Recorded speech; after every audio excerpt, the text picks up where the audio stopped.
रस्त्यावरील बालकांना समाजाच्या मुख्य प्रवाहात आणण्यासाठी महिला व बालविकास विभागाने नाविन्यपूर्ण योजनेअंतर्गत फिरते पथक ही संकल्पना राबवली होती।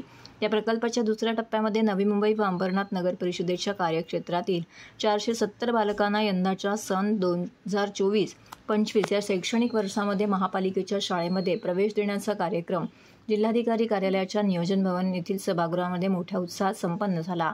यावेळी सन 2023-24 या वर्षामध्ये 10वी-12वी उत्तीर्ण झालेल्या बालगृहातील 50 मुलांचा सत्कारही यावेळी करण्यात आला।